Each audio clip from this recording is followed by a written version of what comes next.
šiandien sunkia tema, bet su gerom naujienom. Tai yra viena iš tokių, žinot, šventas raštas, apaštalas Petras sako, apie Paulių sako, Paulius yra tokių dalykų parašęs, kad kai kuriems yra sunku suprasti iš tikrųjų. Ir kartais yra iš tikrųjų tie dalykai sudėtingi, suprasti, bet tam ir studijuojam šventą raštą, tam ir žiūrime šventą raštą ir mokomės iš Dievo žodžio, iš tikrųjų ir skaitom, kas čia parašyta yra. Tai Hebrajams 6 skyrius nuo 4 iki 8 eilutės. Kurie kartą buvo apšviesti, paragavo dangaus duonos, tapo šventosios dvasios dalininkais, paragavo gerojo Dievo žodžio bei ateinančio amžiaus jėgų ir atpuolė, tų neįmanoma vėl atversti į atgailą, nes jie kryžiuoja savo Dievo sūnų ir įstato jį viešai paniekai. Žemė sugerianti dažną lietus ir auginanti želmenis naudingus tiems, kurie jie dirba, susilaukia Dievo palaiminimo. Bet jeigu į tai žalva erškėčius bei usnis, tai niekam tikusi, greit bus prakeikta ir galiausiai išdeginta. Tai Dievo žodis. Amen. Taigi Hebrajams 6:6 skaitom ir atpuolė arba, kitais žodžiais tariant, atkrito. Ir paliesim galbūt daugiau šitą dalyką, todėl kad tai daugelis teologų per daugelį amžių vyko daug visokiausių ginčų bet naujiena yra gera, viskas yra gerai. Dievas mus myli ir tikrai mes pasižiūrėsim, ką apaštalas jis kalba, sakydamas atpuolė arba atkrito. Yra dar toks žodis apostazė, kai žmogus atsitraukia nuo Dievo, atsitraukia nuo bažnyčios ir mes visą tai šiandien pasižiūrėsim.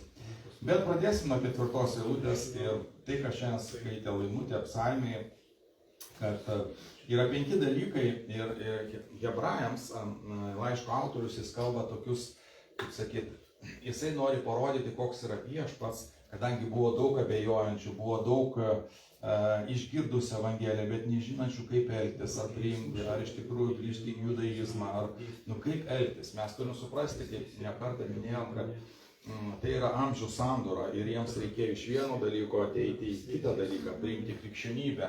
Dabar krikščionybė, sakai, aš esu krikščionis ir tai mums normalu ir natūralu, ar ne yra. O tais laikais būti krikščionim, mes pasižiūrėsim, nebuvo taip paprasta ir nebuvo taip, kaip sakyti, naujas visiškai dalykas.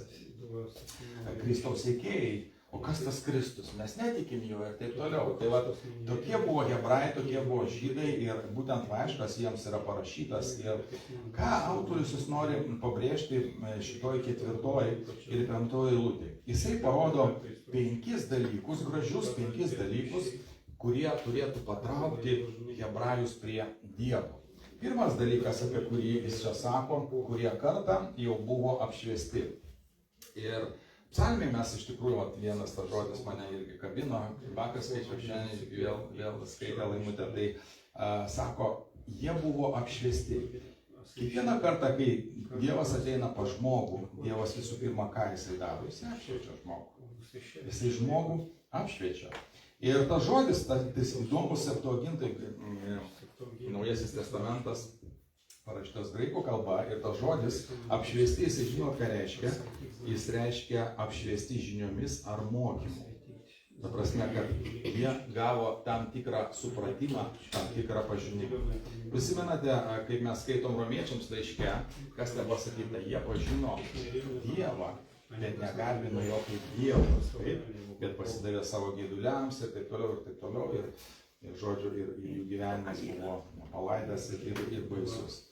Bet jie buvo apšviesti. O apšviesti žiniomis ar mokymu reiškia būti sąmoningam, mokomam, informuotam. Jono Evangelijos 1 skyriui 9 eilutėje mes skaitome tokius žodžius. Pradžioje buvo žodis, taip, tas žodis buvo pas Dievą, tas žodis buvo Dievas. Jis pradžioje buvo pas Dievą, visą per jį atsirado ir be jo neatsirado nieko, kas yra atsiradę. Jame buvo gyvybė ir gyvybė buvo žmonių šviesa. Gyvybė buvo žmonių šviesa. O 9 eilutėje skaitom. Buvo tikroji šviesa, kuri apšviečia kiekvieną žmogų ateinantį į pasaulį. Kas ta tikroji šviesa? Tai mūsų viešpats Jėzus Kristus. Tikrai turbūt sutiksit, kad aš pats liudiju jums, kad kai skaičiau šventą raštą prieš įtikėjimą, nieko nesupratau. Bet kai pradėjau skaityti jau atgimęs, kai pažinęs Dievą, man visiškai viskas atsivėrė. Nes Dievas, jisai ką daro prieš mus pasikviečiant pas save, jisai apšviečia, jisai duoda mums paragauti tų gerų dalykų, kuriuos viešpats turi. Štai kodėl vyko tiek daug ženklų, tiek daug stebuklų, tiek daug visokiausių pasikeitimų žydų tautoj, kai Jėzus vaikščiojo šitą žemę. Mūsų viešpats jis norėjo parodyti karalystę, jis norėjo parodyti, kaip ta karalystė egzistuoja, kokie dalykai toj karalystėje yra. Mato Evangelijos 4 skyriui 16, tai mes skaitom, žmonės vaikščiojantis tamsoje išvys ką? Šviesą. Tai buvo Jėzaus Kristaus tarnystės pradžia. Tačiau, žinot, čia vat yra visada pasirinkimas žmogaus. Žmonės buvo apšviesti, žmonės matė tą šviesą, bet ne visi buvo išgelbėti. Taigi, matyti šviesą ir priimti šviesą nėra tas pats. Ar tai? Man visada tas pavyzdys gražus yra, jeigu namai yra, pavyzdžiui, nesutvarkyti ir, sakysim, jeigu namai yra nesutvarkyti ir ateina šeimininkai ir jungia šviesą. Kas vyksta tuose namuose? Kažkas pradeda lakstyti, net prokuras, kažkas. Ir, užeikit. Tai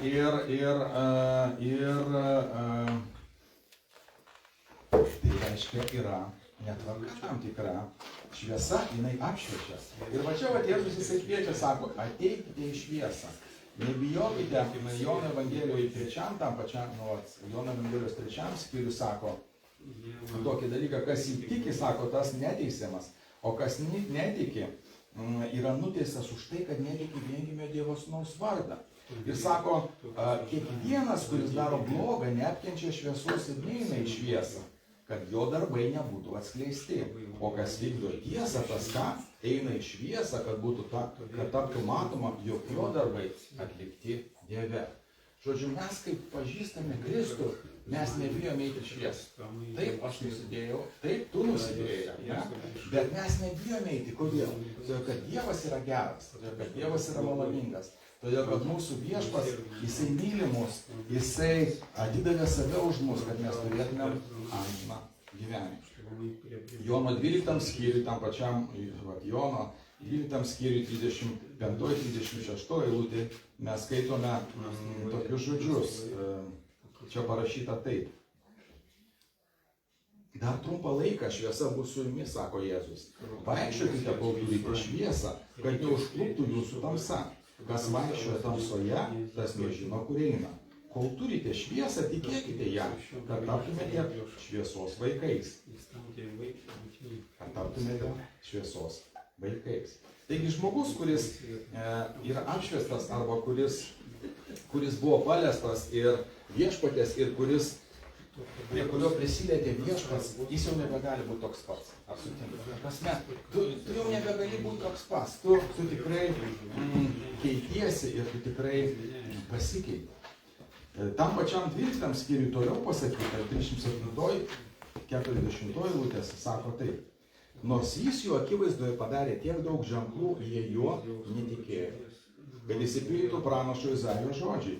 Viešpatė, kas patikėjo mūsų skelbimu ir kam buvo apreikšta viešpatės rankos galybė. Jie neįstengė tikėti, nes vėl anot Izaijo jis apakino jiems akis ir sukietino jų širdis, kad nematytų akimis ir nesuvoktų širdimi, kad neatsiverstų ir aš jų nepagydyčiau. Taigi, iš tikrųjų, jiems grėsė pavojus, kiekvienam žmogui, kuris yra apšviestas, grėsė pavojus prarasti amžinybę, grėsė pavojus. Viešpats iš vienos pusės mus kviečia, iš kitos pusės žmogus stovi tokioje padėtyje, kur jis turi ir gali apsispręsti ateiti pas Kristų arba jį arba jį atstumti. Petras apie tokius žmonės kalba taip, paklausykite. Jei ištrūkę iš pasaulio purvo mūsų viešpaties ir gelbėtojo Jėzaus Kristaus pažinimu, jie vėl į jį įklimpsta ir pralaimi, tai pastaroji jų būsena blogesnė nei pradžia. Geriau jums būtų buvę nepažinti teisumo kelio, negu jį pažinus nusigręžti nuo jums duoto šventojo įsakymo. Ir o čia yra paradoksas. Kai šviesa jinai apšviečia, dėl jų netikėjimo, šviesa buvo duota, kad jie pažintų Kristų. Mūsų dvasinės, ne fizinės, mūsų dvasinės akys jos atsiveria ir kas tada vyksta? Mes pradedame, Dievas yra, pasirodo Dievas yra. Visi tiek daug apie jį kalbėjo, Dievas yra, Jėzus atėjo iš šito pasaulio, Jėzus išgelbėjo mane. Bet sako, dėl jų netikėjimo šviesa, kuri buvo duota jiems išgelbėti, tapo teismu ir atsisuko prieš juos pačius. Žmogus, kuris atmeta šviesą, kuris neina į šviesą. Žiūrėkit, kada daugiausiai nusikaltimų vyksta? Tamsoje. Kodėl? Kad nieks nepamatytų. Ir taip toliau. Taigi, mūsų viešpats yra šviesa. Antras dalykas, kurį hebrajams kalba apaštalas 6 skyriui, pasakyta taip. Jie paragavo dangiškosios dovanos. Kas ta dangiškoji dovana?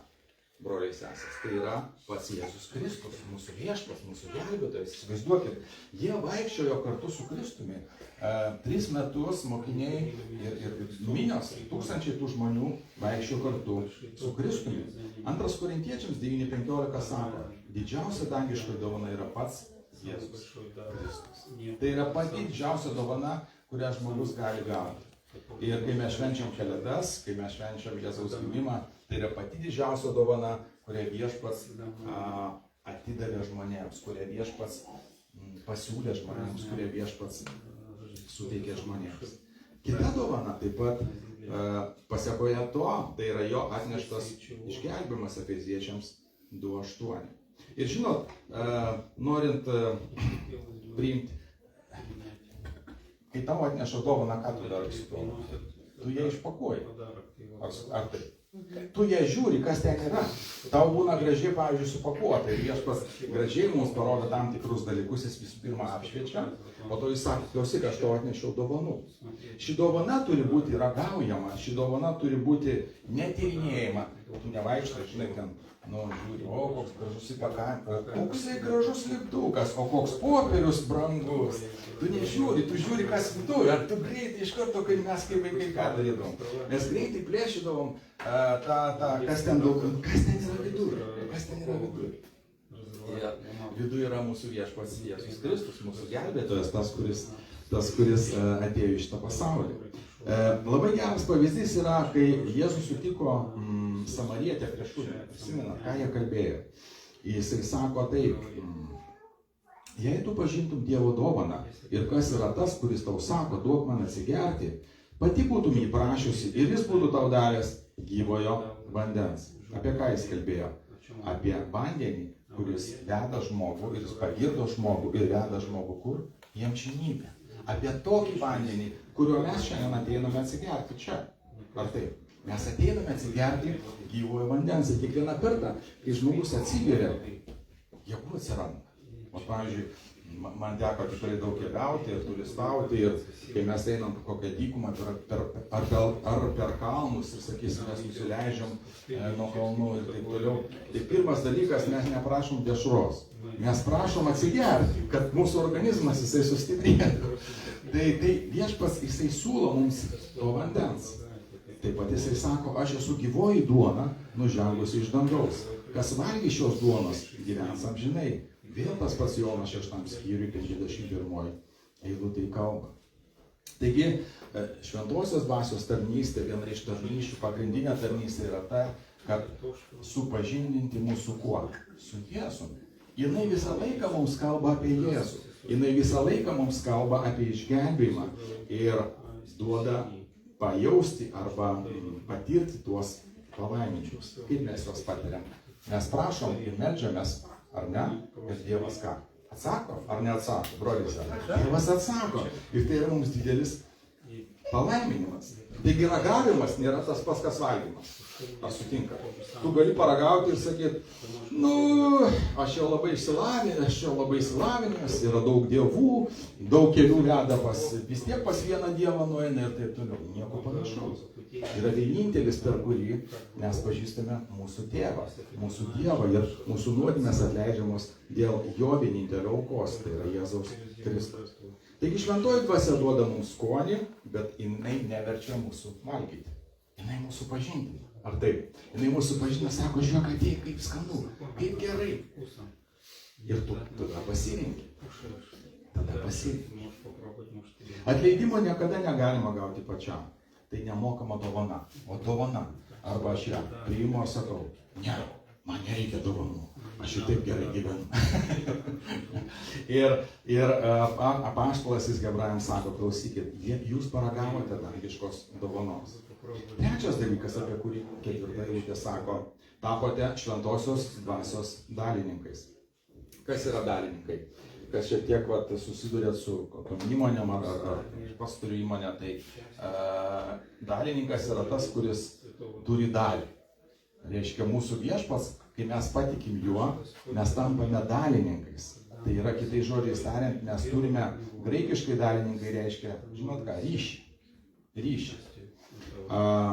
Paradoksas, kad šie žydai jie galvojo, kad yra Dievo vaikai, bet jie iš tikrųjų neturėjo, niekada neturėjo šventosios dvasios arba tiesiog kitais žodžiais galbūt galima pasakyti, jie buvo šalia. Žinot, galima matyti ženklus, stebuklus, galima matyti Dievo veikimą ir būti šalia. Ar sutinka? Būti šalia.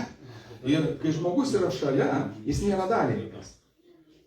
Dalininkas yra tas, kuris yra veiksme, tas, kuris iš tikrųjų yra dalyje tos, kuris veikia. Šie žydai girdėjo žodį, jie matė stebuklus, dalyvavo daugybėje šventosios dvasios ženklų, stebuklų, bet nepriėmė šventosios dvasios į save. Jie neturėjo šventosios dvasios, o šventoji dvasia neturėjo jų. Viešpas niekada neprievartauja, viešpas niekada neverčia daryti kažkokių tai dalykų. Bet ypatingai, kas liečia jo paties, sako, ateikite pas mane visi, kurie kas trokštate, kurie sako trokštate. Jeigu žmogus trokšta, visada Dievas jį pagirdins. Toliau jisai sako, žiūrėkit, 4 dalykas, čia tokie kaip 5 svarbus dalykai yra išdėstyti ir sako, jie ragavo Dievo žodžio. Prisiminkim save. Mes girdėjom Dievo žodžius, mes girdėjom Dievo kvietimą, bet mes tų žodžių, jeigu žmogus tų žodžių nepriima, jis nesimaitina, jisai lieka alkanas, jisai lieka tuščias, ar taip? Jisai lieka nepavalgęs, jis lieka nepamaitintas. Hebrajai buvo mokami apie Dievą, visą gyvenimą, visą Seną testamentą, kai mes skaitom, jie buvo mokomi apie Dievą. Gal kai kurie, čia jau tos krikščionybę galima, gal jie reguliariai lankydavo bažnyčią, gal atidžiai klausėsi, net atidžiai apsvarstė, ką girdėjo, bet galbūt kai kurios dalykus net su entuziazmu priėmė. Prisimenate tas dirvas, apie kurias kalba Lukas, kiti evangelistai, kur sako, dirvos yra 4 ir dirvos yra labai skirtingos. Bet jeigu žmogus jisai nepriima to, kas yra kalbama, jisai lieka bevaisis. Žinot, koks įdomus yra pavyzdys, naujai man irgi sušvito Erodas. Žinot apie karalių Erodą, kuris nukirsdino Jonui Krikštytojui galvą.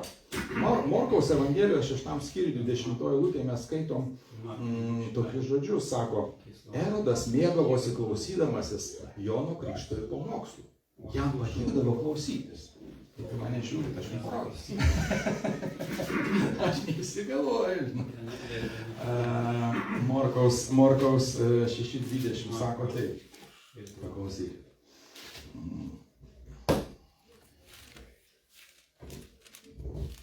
Erodas bijojo Jono, žinodamas jį esant teisų ir šventą vyrą, ir todėl jį saugojo.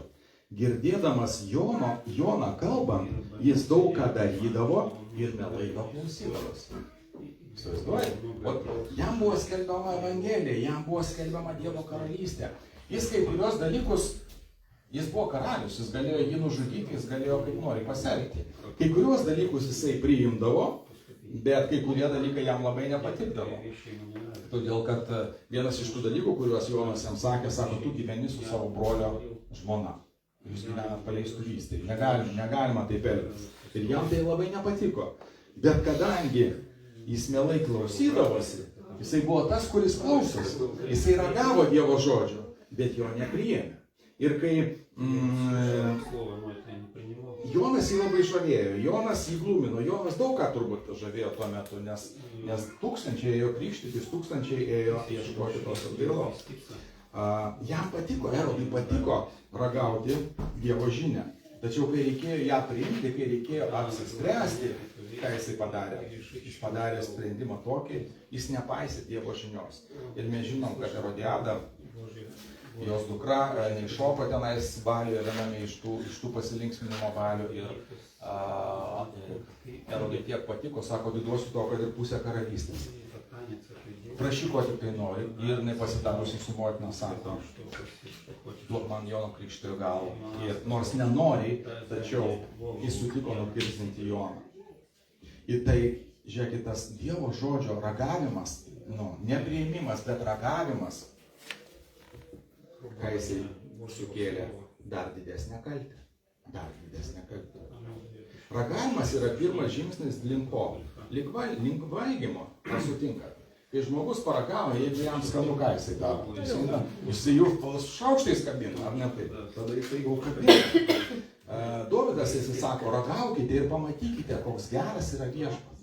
Šiaip, kai šventoji dvasia žmonės kviečia, kad ir mūsų bažnyčia, kitas bažnyčias bendruomenės, kai Kristus kviečia pas savį, jisai sako taip, ateikite, pažiūrėkite ir pamatykite. Nepatiksgi galite išeiti kitur ieškoti, ten, kur jūsų širdis guli, ten, kur viešpats galbūt jūs ten. Bet kiekvienas, sako, turi paragauti Evangelijos prieš ją priimdamas. Jie visi ją ragavo. Žydai, apie kuriuos mes čia skaitom, jie visi ją ragavo. Bet, žinot, tu ragauji ir... Žinau, žmonės tokie yra. Aš noriu dar tą paragauti, aš noriu dar tą paragauti, aš noriu tą paragauti. Ir kai tiek prisiragauji, tu pameti skonį. O kaip, pavyzdžiui, mes perkam kvepalus, kas vyksta? Jeigu tu labai jau ten, žinai, esi išrankus, aš tai kai ateinu kokius 2-3 pasikvėpinu ir viskas. Ir man aišku yra, kokį aš pirksiu. Čia gal vyrai taip man. Bet žiūriu, kaip moteris ateina, mano kvepinasi ir puškai, galvoju, reiktų savo čia pasimesti, čia kaip čia įsirinkti ir paskui, žiūrėk, nenusiperka. Nes tiek yra daug pasirinkimo žmonėms. Taigi jie ragavo, bet jie nekramtė, nenurijo, jie nepriėmė to Dievo žodžio, kuris buvo skelbiamas. Ir todėl čia tas patrauklus skonis, kas su juo įvyksta. Tai tu tiek prisikreipinės arba tu tiek prisiragavęs. Mama sako, ten 12 patiekalų paruošta. Valgyk su. Tu nevalgai, todėl kad visko pabiškai paragavai. Ir tu neįmanoma kartais atsirinkti. Ir žinot, tas skonis kartais jisai išblėsta, žmogus tampa abejingas. Jų dvasiniai skonio receptoriai nutirpo ir nebereagavo. Kiekvienas, 2 Korintiečiams 13:5 apaštalas Paulius sako, kiekvienas, kuris nėra tikras dėl savo išgelbėjimo, turėtų vadovautis Pauliaus patarimu. Ištirkite save, ar esate tikėjime. Ar esate tikėjime, ar tikite iš tikrųjų Kristumi, ar Kristus yra mūsų viešpats ir aš paskui paaiškinsiu, ką tai reiškia. Vienas iš žmogaus bruožų, yra instinktyvi tiesos paieška. Jis seka ją kaip aklasis seka šviesa. Aklasis kur visada? Jisai nori to šviesos. Jeigu tu esi urve kokiam, man teko po urvus visokius landžius ir taip toliau, tu eini į šviesą, tu galvoji, kur ta šviesa, kiek aš galiu sėdėti iš tą urvę. Ir žmogus sako, negali nurimti, stengdamasi suprasti gyvenimo prasmę. Ir tai yra kartu žmogaus ir bausmė, ir privilegija. Dievo žodyje žmogus randa tiesą ir gyvenimo prasmę. Dievo žodyje žmogus randa tiesą ir gyvenimo prasmę. Kaip Nespausų sako, vienas draugas neseniai paskambino, sako, iš turistų laikų, sako, klausyk, mes sekmadieniais darom dviračių žygius, ar prisijungsi? Sakau, kaip faina, kad tu mane prisimeni, bet aš bažnyčiai nuo sekmadienį. Ai, kaip negerai, kaip negerai. Sakau, darykit šeštadieniais, prisijungs. Tai visada mes turim tuos pasirinkimus. 5 dalykas, apie kurį kalba apaštalas Hebrajams, yra, jie ragavo ateinančio amžiaus galių. Kas tas ateinantis amžius?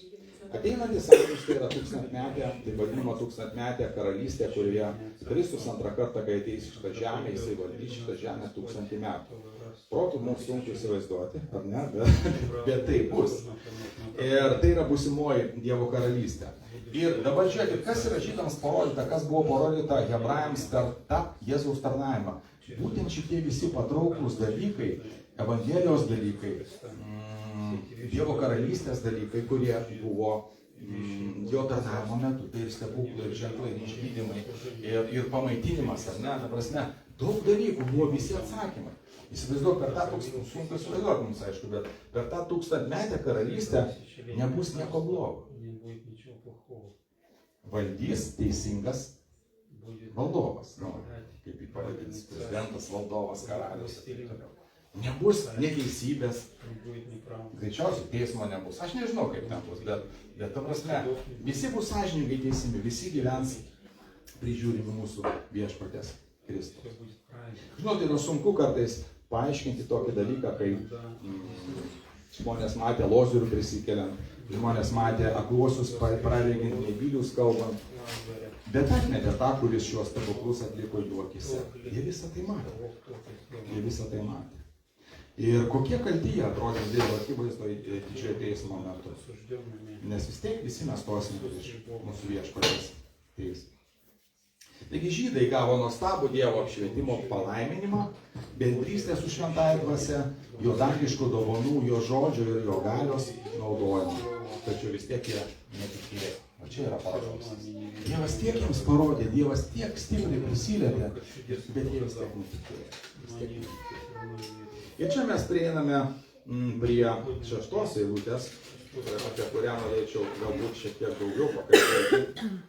Nes tai yra labai svarbi eilutė ir daugumas teologų, daugumas mąstytojų ją labai įvairiai, aišku, interpretuoja, bet mes pasižiūrėsim, ką tekstas mums iš tikrųjų sako ir ką mums krikščionims, kas čia yra kalbama. Taigi dvasia jinai įspėja kokį dalyką. Čia yra 4, taip vadinamas įspėjimas šventosios dvasios apie tai, kas vyks su žmonėmis, jeigu jie nepriims Kristaus kaip savo gelbėtojų. Kitais žodžiais, jinai, galima taip sakyti, taip kalba. Ateikite pas Kristų dabar, nes jei atkrisite, bus neįmanoma vėl pasiekti jums atgailos. Atkritimas gali būti lemtingas. Nuo ko žmogus gali atkristi? Ir va čia mes pakalbėsime, nes čia yra pakankamai sudėtingi dalykai. Iš kitos pusės daug įdėjau jėgų, daug pastangų, daug žiūrėjau, daug skaičiau. Man aišku. Ir aš turiu gerąją naujieną. Viešpats yra gyvas. Viešpats mus myli. Nuo viešpatės nieks negali mūsų atskirti. Rami, noriu šitą žinią labai ištransliuoti šiandien.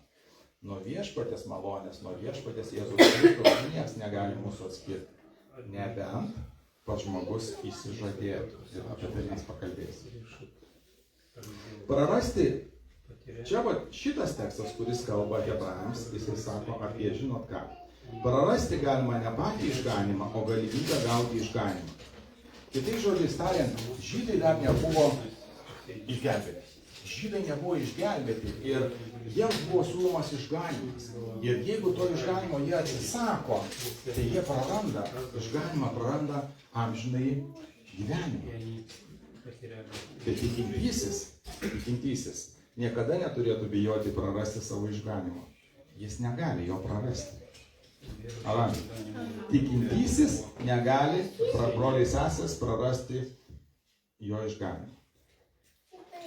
Jono 10 skyriui 27-29 eilutės kalba tokius žodžius. Manosios avys klauso mano balso, aš jas pažįstu ir jos seka paskui mane. Aš joms duodu amžinai gyvenimą, jos nepražus per amžius. Ir niekas neišplėš jų iš mano rankos. Mano tėvas, kuris man davė, yra didesnis už visus ir niekas negali jų išplėšti iš mano tėvo rankos. Matot, ką sako? Taigi, jeigu mūsų viešpas įsivaizduoja, aš sumoku didžiausią kainą.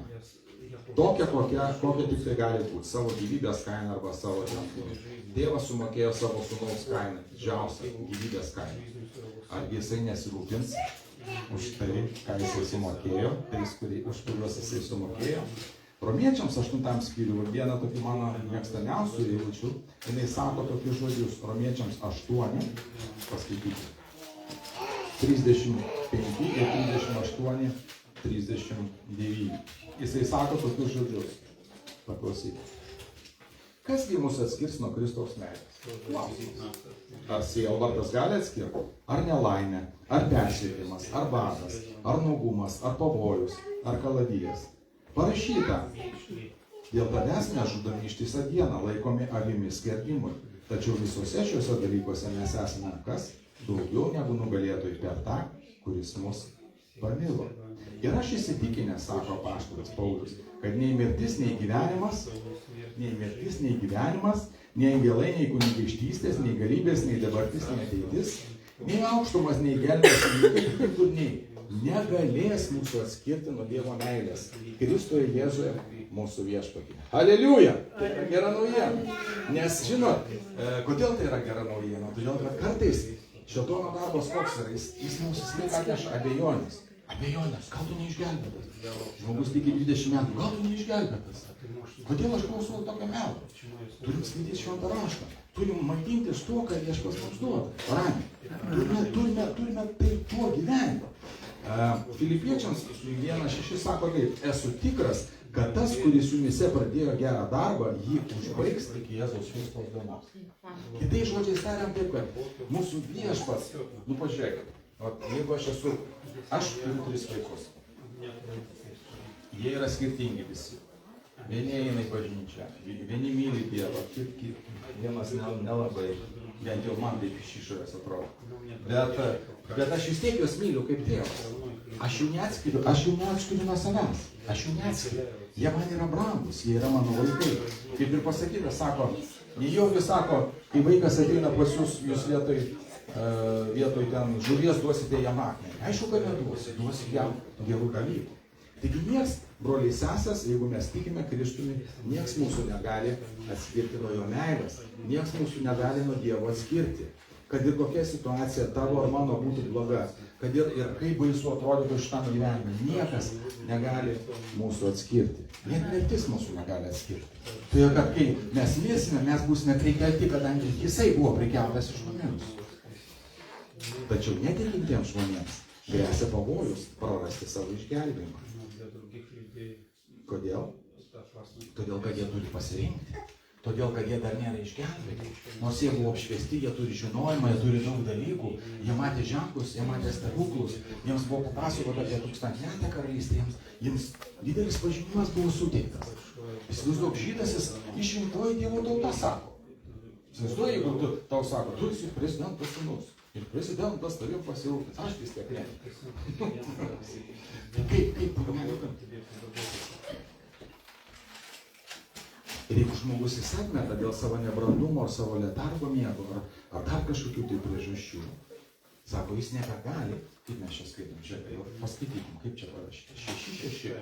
Ir atpuolė, tu neįmanoma vėl atvesti į atgailą, nes jie kryžiuoja savo Dievo sūnų ir įstato į viešą paniką. Tai čia sunkas dalykas, iš tikrųjų.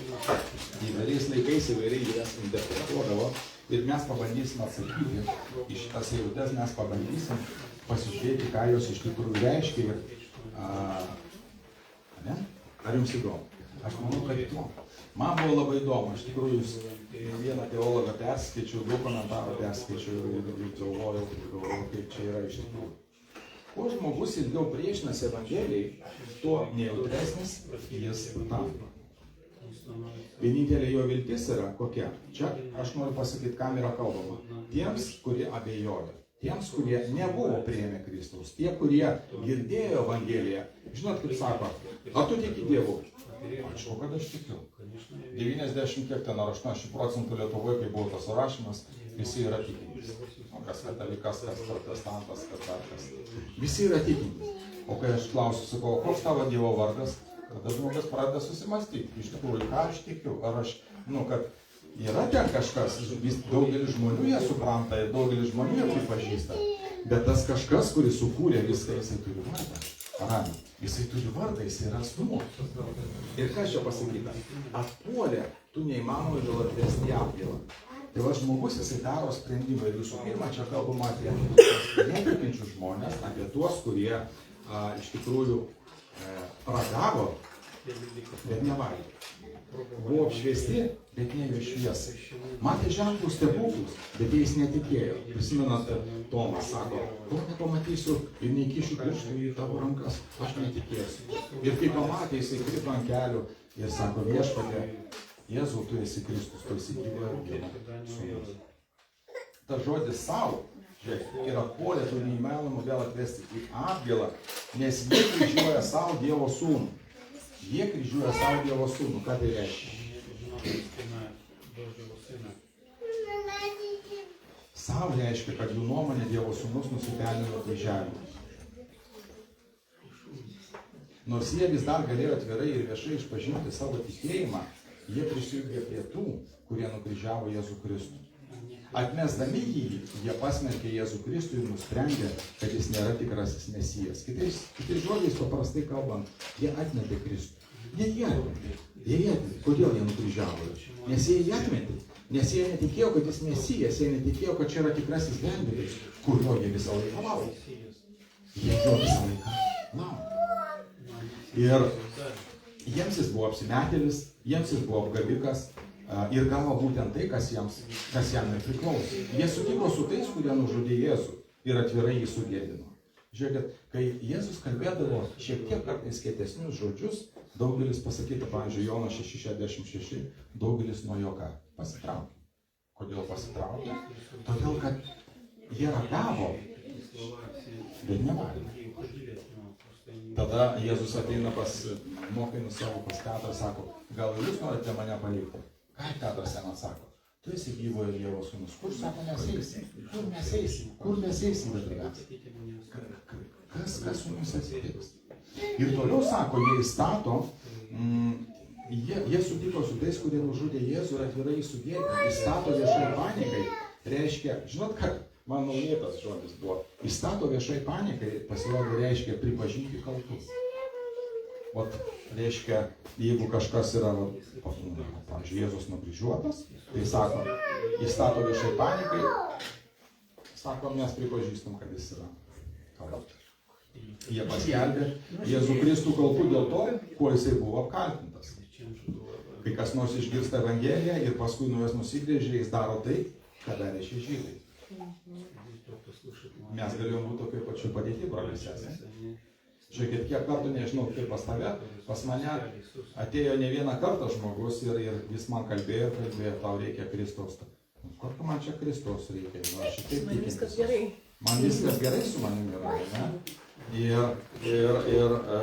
Bet kai vyko ta didelė avarija ir kai jau Dievas rimtai manim užsiėmė, tačiau supratau, viešpatie, tu man reikalingas, nes aš prisimenu, kai pasakau, kad išgyvenau tą mirties, tą prisilietimą ir supratau, kad jeigu mirčiau dabar, tai eičiau į pragarą.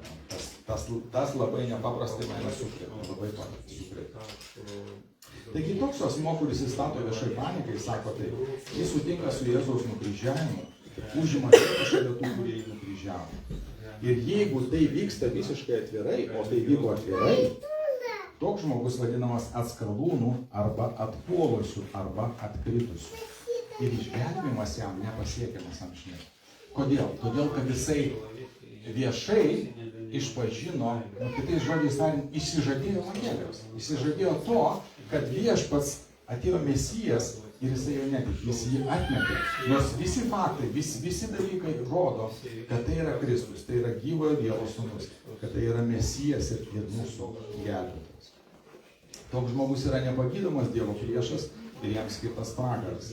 Jis bus, pagalvokim apie Judą, pagalvokim apie Judą. Kas buvo Judas? Judas išdavė, bet jis 3 metus vaikščiojo kartu su Jėzumi.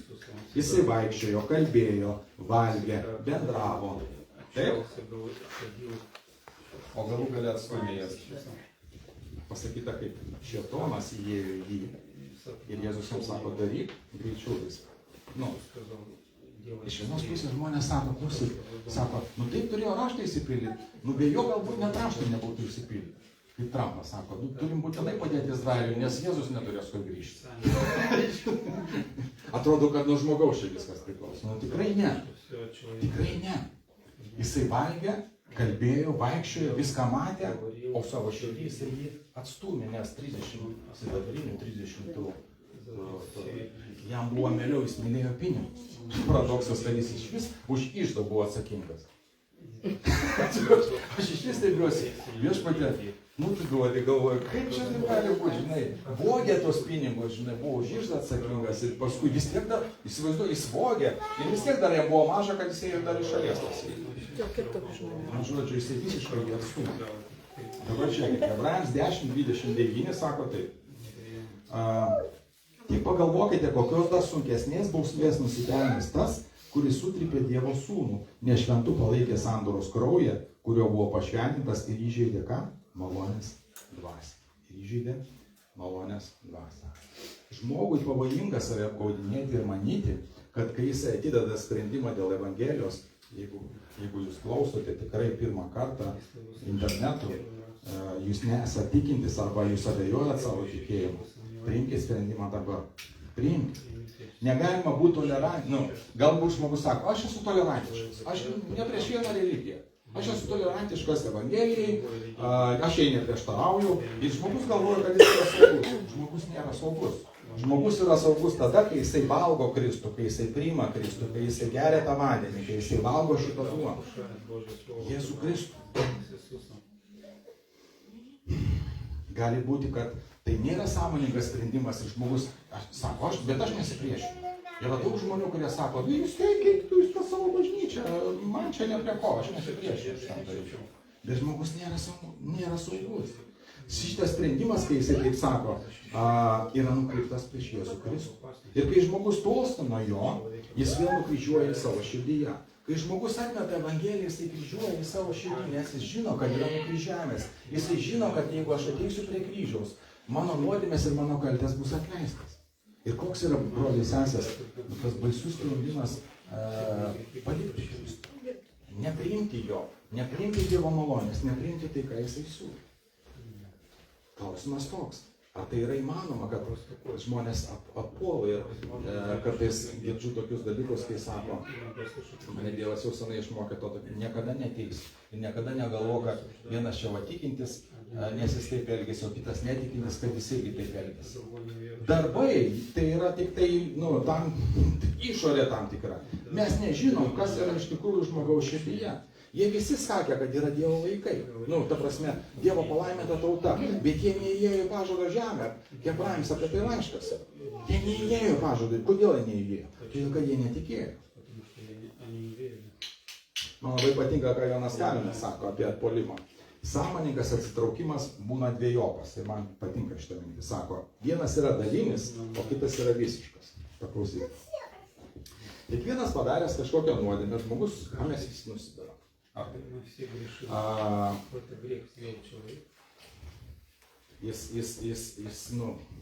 Jis jaučiasi atskirtas nuo Dievo ir visą laiką nuodėmė jinai mus atskiria nuo Viešpaties. Nors šiaip, jeigu žiūrėt pagal šventą raštą, niekas mums negali atskirti nuo Kristaus meilės. Niekas negali atskirti. Žmogus jisai pats gali tik atsiskirti, nusidėdamas ir nuodėmiaudamas. Ir apaštalas jis nekalba apie nuodėmės, apie vagystę, žmogžudystę, girtavimą, svetimavimą.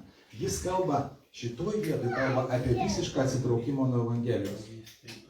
Kai nusidėjėlis supykdo Dievą ne viena nuodėmė, bet visiškai atsisako jo malonės. Jisai atmeta Dievą, kaip duoda jo savo malonę. Jis atmeta Kristų kaip savo gelbėtoją ir taip toliau. Atsitraukęs yra tas, kuris nutolsta nuo Viešpaties žodžio, kuris užgesina jo šviesą, kuris atima savo dangiškų palaiminimų, tai, ką mes skaitėm 3-4 eilutėj skolį, kuris atsisako bendrauti su šventąja dvasia. Visa tai reiškia ką, broliai sesės? Kad žmogus, jisai atsitraukia nuo Dievo. Jam jis nereikalingas. Jis tai parodo savo gyvenimą. Tai čia yra tas visiškas atsitraukimas arba visiška apostazė, taip pasakys. Todėl apaštalas, tas autorius, kuris parašė šitą laišką, jis sako, jiems neįmanoma vėl ateiti į atgailą. Kodėl? Todėl, kad jie savo sūnų, jie Dievo sūnų nukryžiavo savo širdyse. Tada dabar klausimas, o tai kaip kodėl jam negalima ateiti? Todėl, kad jam reikia antros aukos. Jam reikia vėl aukos. Ir apie tai mes skaitysim Hebrajams 10 skyrių, kai žmonės sako, gal vienos neužtenka. Žiūrėkit, kaip jie mąstė. Kadangi buvo Senasis testamentas, jie mąstė taip. Vieną auką atnešim, antrą auką atnešim ir kiekvienais metais mes vis atnešim ir atnešim ir Dievas mum atleis. Tačiau mes kalbėjom apie vyriausiąjį kunigą, kas ten buvo pasakyta. Jis atnešė auką visiems vaikams. Jis padarė tai vieną kartą ir to užtenka. Viskas, amen. Ir paprasčiausiai reikia tuo tikėti. Paprasčiausiai reikia tuo tikėti. Jie nukrypo nuo Evangelijos ir nuo Dievo malonės, kurią anksčiau priėmė, kurią anksčiau galbūt ragavo, bet kurios nevalgė.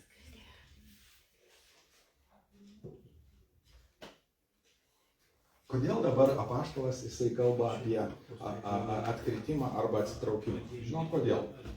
Mums kaip krikščionims tai yra perspėjimas. Irgi neatsitraukti.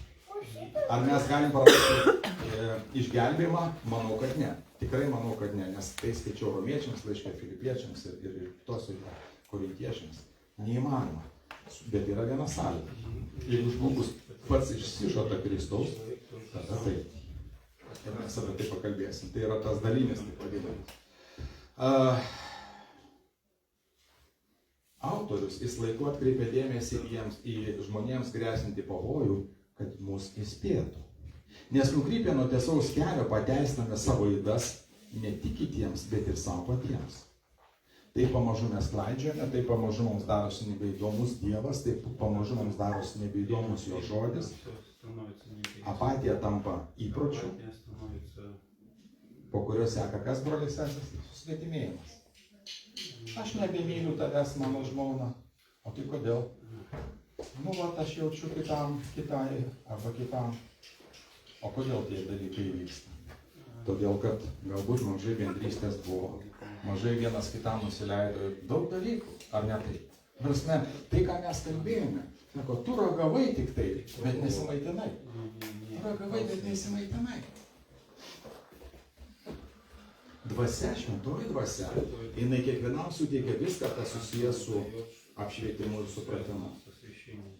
Ir dėl to pasakyta šventam rašte, kad nei vienas žmogus negali vadinti Jėzų savo viešpačiu, jeigu jis nėra atgimęs. Aš jau savo žodžiais pasakau, sako, kai Petro paklausė, prisimena, sako, kur žmonės mane laiko? Tu esi pranašas, tu esi mokytojas, tu esi tas anas. O tu, Petrai, tu esi, sako, tu nekalbėjo Dievo sūnus. Už kelių iš karto tenais sakinių, epizodų, kai Jėzus iš karto pradeda kalbėti, sako, man reikia eiti į Jeruzalę ir mirti už jūs. Būti kentėti ir nukryžiuotam. Petras paima Jėzų už parankės, eina iš šono ir sako, viešpatie, tu ten neik. Jėzus atsisuka ir sako, šėtonė, pasitrauk nuo manęs. Suprantat? Ta prasme, koks žmogus yra, aš tiesiog noriu parodyti, koks žmogus yra. Čia jisai, žinai, myli Dievą, viską. Čia jisai, žiūrėk, čia ir klūpa. Dabar klausimas toks. Ar žmogus, kuris atgimė iš naujo, ar jis gali vėliau atkristi? Ar jis gali vėliau atkristi? Kaip jūs galvojate? Gali. Kai aš jau pasakiau atsakymą. Vienintelis dalykas, dėl ko jisai gali, tai vienintelis dalykas dėl išsižadėjimo. Jeigu jisai išsižada Jėzaus Kristaus kaip savo gelbėtojas. Tai yra reti atvejai, bet jie yra. Aš noriu priminti tiesiog, kada buvo parašytas šitas laiškas. Šitas laiškas buvo parašytas, kai 2000 metų sandūroj šitas laiškas ir po to sekantis įvykiai ir ne vienas imperatorius buvo labai dideli persekiojimai. Kada žmogus įsižada savo įsitikinimu arba savo tikėjimu, kai jam gresia mirtis. Ar taip, ar sutinka?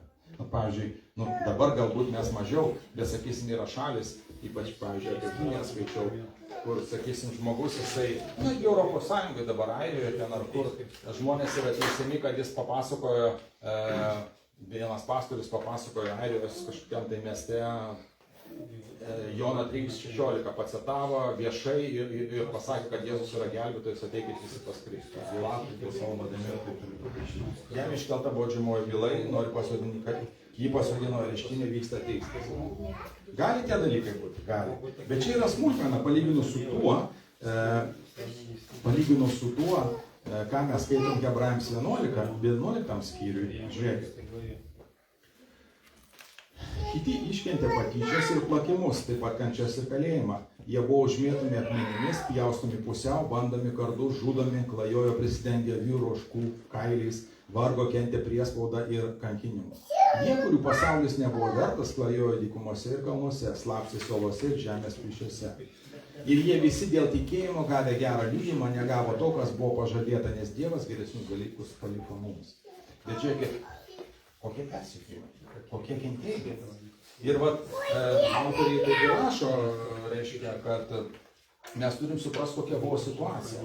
Kad žmogus norint, kad jis gyventų, o mes šiandien yra Ukrainoje karas, taip? Ir mes stebimės, kad daug žmonių, jie eina kariauti, bet daug žmonių, ir aš pasipažįstu ne vieną, jie bėga. Jie bėga iš karo, kas į Ameriką, kas į Europą, kas dar kažkur. Jie nenori mirti. Taip? Natūrali žmogiška reakcija. Taip?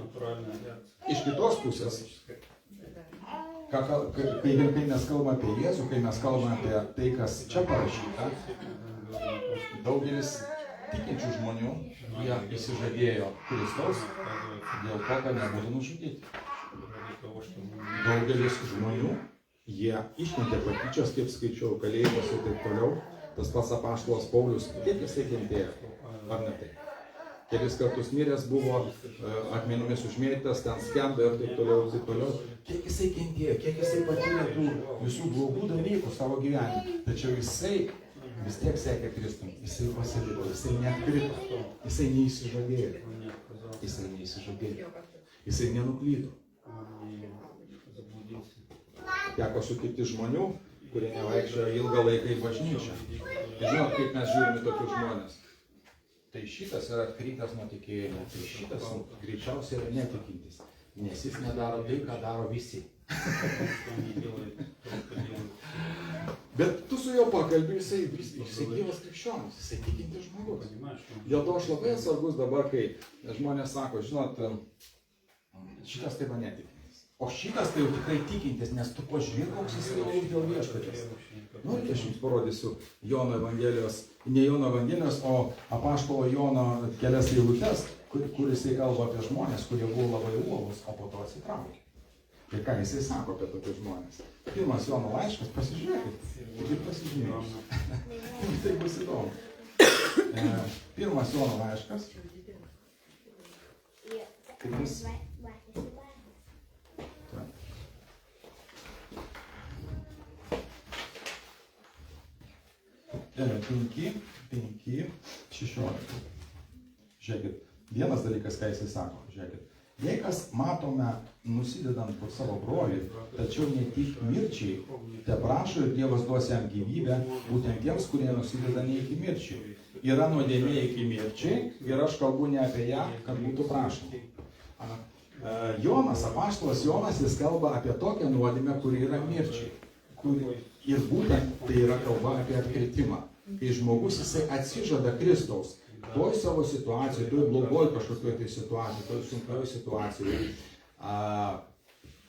žmogus atsižada. Ir Jono, 1 Jono 2:19 jis sako taip, žiūrėkit. 18. Vaikeliai, tai paskutinė valanda. Kaip esate girdėję, kad ateis antikristas, tai jau dabar pasirodė daug antikristų, iš to sprendžiame, jog tai paskutinė valanda. Ir sako, jie yra išėję iš mūsų, tačiau nebuvo mūsiškiai. Jeigu jie būtų buvę mūsiškiai, jie būtų likę su mumis. Bet turėjo paaiškėti, jog ne visi yra mūsiškiai. Kitais žodžiais tariant, žmogus gali ateiti į bažnyčią, žmogus gali giedoti, žmogus gali daug dalykų daryti. Bet kai ateina sunkumas, arba ateina laikas, kai turi apsispręsti, kai tu, pavyzdžiui, šlovinsi Dievo, tave gali uždaryti į kalėjimą. Aš kalbu apie sunkius dalykus, broliai. Tikrai, kai yra apsisprendimas aukoti gyvybę, kai yra apsisprendimas aukoti savo gerovę dėl Kristaus, aukoti dėl Evangelijos. Sako, jeigu jūs nemirsite dėl manęs, sako, nu tai kaip jūs gyvensite? Kaip jūs, sako, gyvensite be manęs? O kas sako, miršta dėl manęs, tas bus prikeltas. Iš numirusių ir prikeltas iš šiame gyvenime. Taigi čia pasakyta taip, sako, išėję iš mūsų, jie nebuvo mūsiškiai.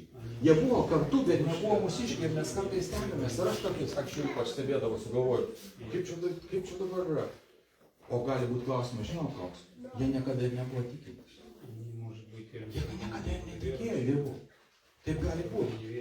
Ar mes esam teisėjai? Tikrai ne. Tikrai ne. Aš bestudijuodamas šitą rašto vietą supratau labai aiškiai šitą dalyką, kad tikrai ne mes esam Dievo teisėjai. Ir tas atkritimas arba atšalimas tai yra žmogaus ir viešpatės reikalas. Aišku, pagal tam tikrus dalykus tu gali spręsti, pagal ką mes sprendžiame žmogus tikintis. Pagal vaisius, kaip žmogus gyvena. Nes jeigu jis pastovi nuodėmiauja, pastovi sėdi nuodėmiai, žinai, arba daro nusikaltimus, ir kalėjimą tenka lankyti, tai ten, kai atvažiuoja, visi nekantrybė. Ir visi man sako, mane neteisingai nuteisė. Sakau, aš žinau. Sakau, kodėl tu 5 kartą sėdis? Žmonės taip mąsto, žmonės taip galvoja. Žmonės taip mąsto. Dabar pirmas dalykas, tai kad Mato 10:33, pasižymėkit šitą rašto vietą, kad žinotumėte, kur laukia žmogaus pavojus, kai žmogus gali būti atskirtas nuo ko? Nuo Kristaus. Paklausyk. Mato 10:33, tai yra Jėzaus žodžiai, aš jau jį paminėjau, kai žmogus įsižada. Prisimenat, ką Jėzus jisai buvo pasakęs? Jeigu kas mane išpažins žmonių akivaizdoj, viešai, aš tą išpažinsiu savo tėvo akivaizdoj. Taip? Ką tai reiškia? Tai reiškia, kad mes neturim bijoti išpažinimo, mes neturim atsižadėti Kristaus, nes priešingų atveju aš tada kryžiuoju Kristų savo širdyje, aš paniekinu tą auką, kurią jisai atliko už mane ir už tave. 10:33 pasakyta taip, paklausyk. O kas išsižadės mane žmonių akivaizdoje ir aš jo išsižadėsiu savo dangiškojo tėvo akivaizdoje.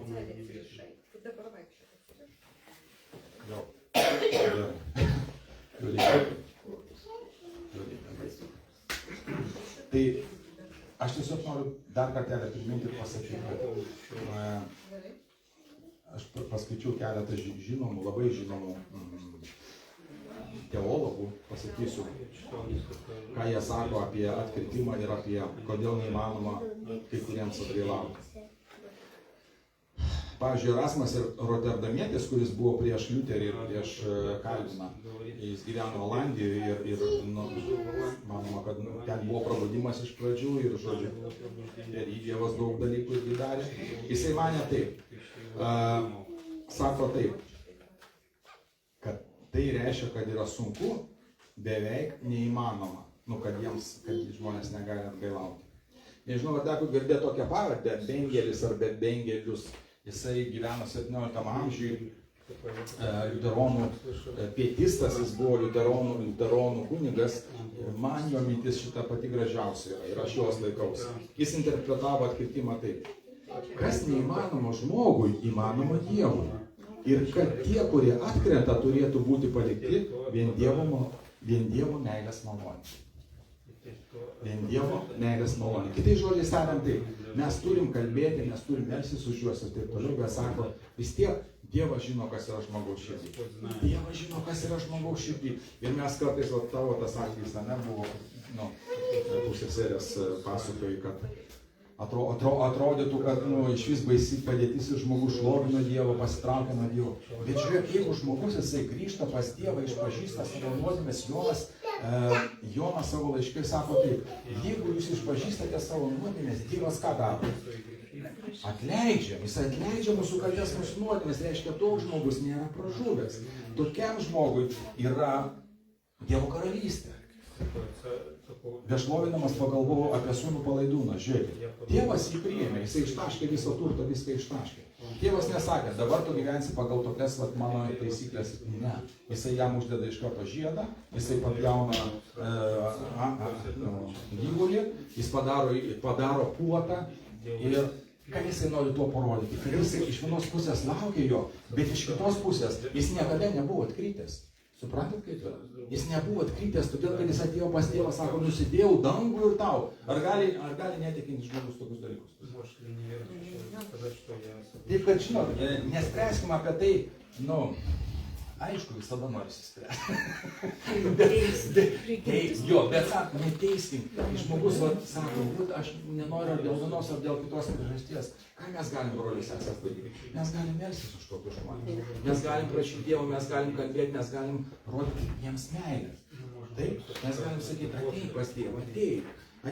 Bet jeigu jisai įsižada, ir va tas atkritimas būtent yra tas, kad žmogus įsižada viešpaties. Ir dar vieną įdomų dalyką skaičiau, ir man rodo, kad laikas baig, ar dar galiu? Jau laikas baig. Laikas senai buvo.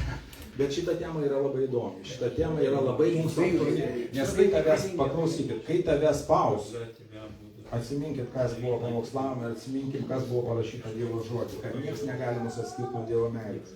Dabar, kai jisai kalba apie šventosios dvasios įžeidimą, žinot, apie ką jis kalbėjo? Prisimenat tą rašto vietą.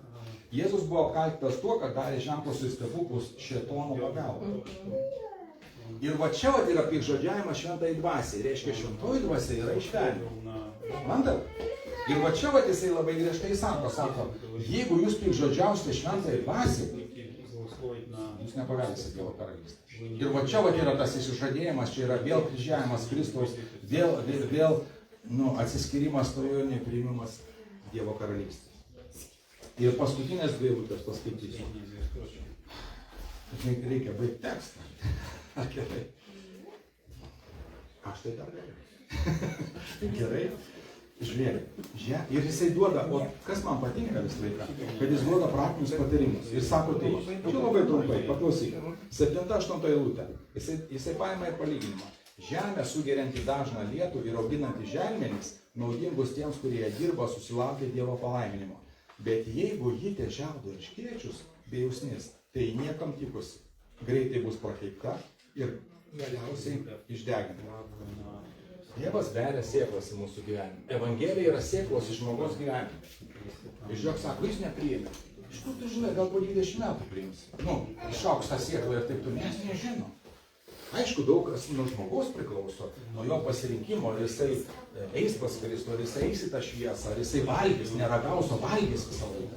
Žiūrėk, žmogus sako, duokit mums dar stebuklų, duokit mums dar, parodykit mums dar kažkokį šou ir taip toliau. Tau yra tiek jau parodyta. Amen. Taip yra. Taip yra.